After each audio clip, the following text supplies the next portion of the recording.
I just wanted to start out today's show on a serious note, which is I've seen pro-Israel folks in my comments. Hi, hello, I see you calling me ugly or ignorant or whatever, whichever takes your fancy.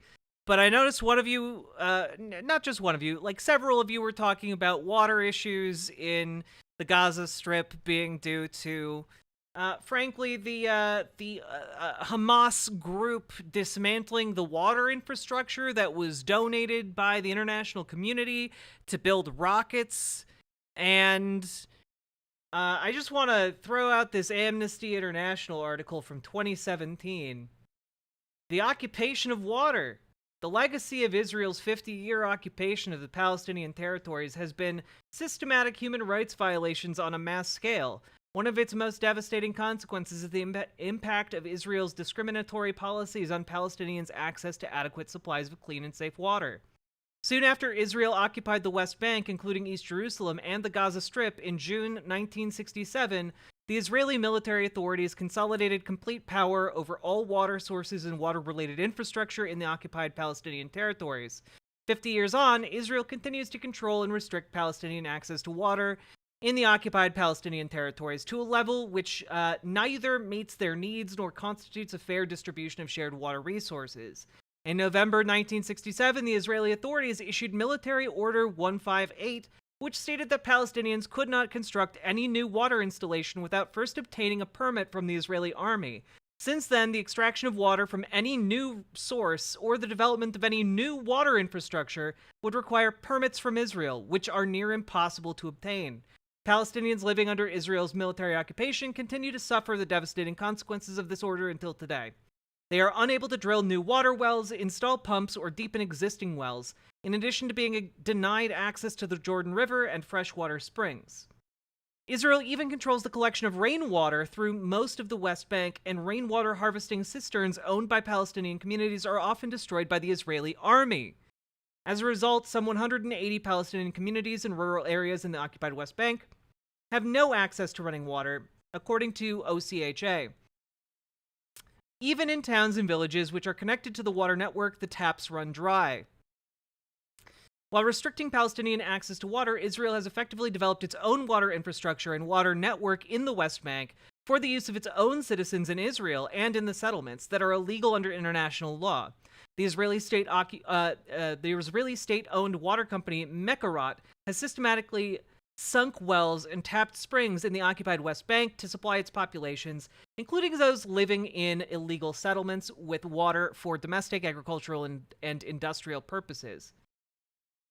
While Mekarot sells some water to Palestinian water utilities, the amount is determined by the Israeli authorities. As a result of continuous restrictions, many Palestinian communities in the West Bank have no choice but to purchase water brought in by trucks at a much higher price, ranging from $4 to $10 per cubic meter. In some of the poorest communities, water expenses can at times make up half of a family's monthly income. So, just as a heads up, also, Mekarot supplies Gaza with fresh water. However, again, this is not out of, as many Israelis say, out of the goodness of the Israeli government's heart. The Palestinian Water Authority needs to buy the water from Israel. It is not given. It's not free water from Israel. Palestinians buy it in both Gaza and the West Bank. Now, continuing on, the Israeli authorities also restrict Palestinian access to water by denying or restricting their access to large parts of the West Bank. Many parts of the West Bank have been declared closed military areas, which Palestinians may not enter. May I have the link to this story? Yes, please? after I'm done. Because they are close to Israeli settlements, close to roads used by Israeli settlers, used for Israeli military training, or protected nature reserves. Israeli settlers living alongside Palestinians in the West Bank, in some cases just a few hundred meters away, face no such restrictions and water shortages, and can enjoy and capitalize on well-irrigated farmlands and swimming pools. In Gaza, some 90 to 95% of the water supply is contaminated and unfit for human consumption.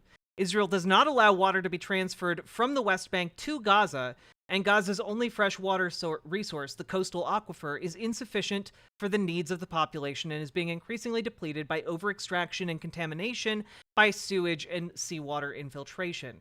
Now, one thing to note about the coastal aquifer is that it is depleted not just by the inhabitants of Gaza, but also by the surrounding region, namely Israel, as well as Egypt. Now, that's just something to keep in mind as we talk about water in the Gaza Strip.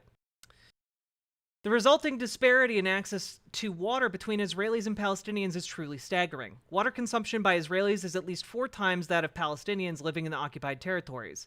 Palestinians consume on average 73 liters of water per day, a day per person, which is well below the World Health Organization's recommended daily minimum of 100 liters per capita. So literally, they are getting less water than the World Health Organization even says people need. So just as an FYI. In many hurting communities in the West Bank, the water consumption for thousands of Palestinians is as low as 20 liters per person a day, according to the United Nations Office for the Coordination of Humanitarian Affairs. By contrast, the average Israeli consumes approximately 300 liters of water per day. So again, you have Palestinians in poor rural communities drinking like 1/5 of what they need to actually be thriving and surviving human beings, according to the World Health Organization, whereas your average Israeli citizen, that again can be separated by these poor communities by like a couple hundred meters, is drinking around 300 liters per day.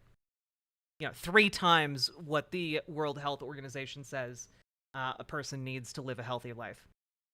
All right?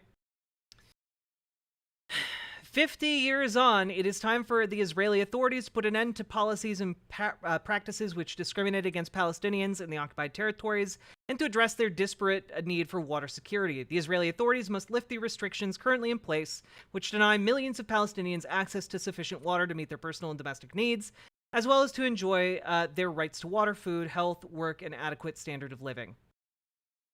Yeah. And again, it continues on to talk about the experience of people living in these areas and compares it to what it's like just hundreds of meters away in the Israeli settlements, which again are illegal and protected by the IDF. So anyway, literally since 1967, Palestinians living in both the West Bank and the Gaza Strip have only been able to construct any new water infrastructure with the formalized approval of the Israeli military, and it has happened approximately 0 times. So, yeah.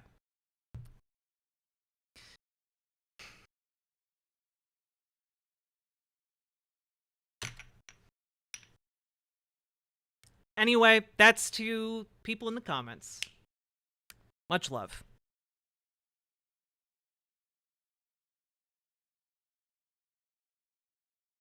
This is overall consumption. Well, yeah. Yes. When I said consumption, I'm not saying they're drinking all of it. I'm just saying like your daily needs are met by a certain amount of water.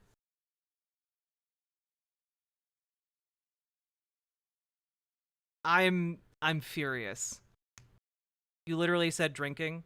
Well, I'm going to go out on a limb here and guess that if you only have access to 20 liters of water per day, you aren't getting all of your necessary needs met, and that includes drinking water.